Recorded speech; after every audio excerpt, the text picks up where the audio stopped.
உங்க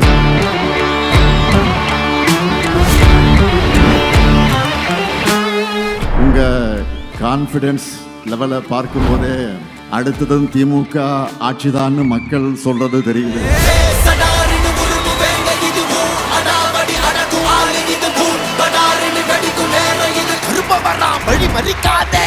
நம்ம கழக ஆட்சி மீண்டும் வந்தால்தான் தமிழ்நாட்டின் வளர்ச்சி தொடரும், தமிழ்நாட்டினுடைய சுயமரியாதை காப்பாற்றப்படும். அவங்க மனசுல பதிய வைங்க. 1000 ஆண்டுகள் நின்று பேசுகிற சாதனைகளை 5 ஆண்டுகளை செஞ்சு முடிச்சிருக்கிறோம்.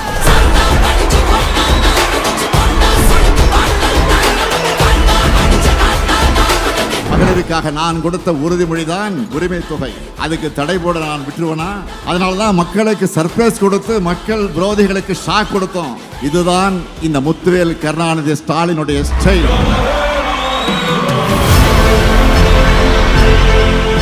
2026 சட்டமன்ற தேர்தலையும் நாம தான் 7வது முறையும் திமுக ஆட்சி தான். திராவிட மாடல் 2.0 ஸ்டார்ட். மீண்டும் தமிழ்நாட்டு முதலமைச்சராக அருமையான மு.க. ஸ்டாலின் வருகிற பொழுது அவர் போடுகிற முதல் கையெழுத்து இந்த கலைஞர் உரிமை தொகை என்பது 1000 அல்ல 2000 என்று போடுகிற அந்த கையெழுத்து. ஒன்றிய அரசுடைய பட்ஜெட் வெளியிட்டாங்களா? அதுல தமிழ்நாட்டுக்கு ஏதாவது சிறப்பு திட்டங்களை அறிவிச்சாங்களா?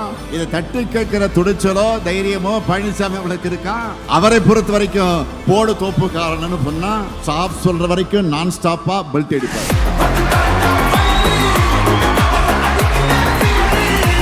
நாம போராடுறது திராவிட முன்னேற்ற கழகத்துடைய வெற்றிக்காக மட்டுமல்ல, தமிழ்நாட்டுடைய வெற்றிக்காக. பாஜகவுடைய டப்பா என்ஜின் முன்னாடி நம்முடைய திராவிட மாடல் சூப்பர் ஃபாஸ்ட் என்ஜின் ஒருபோதும் தலைகுனியாது.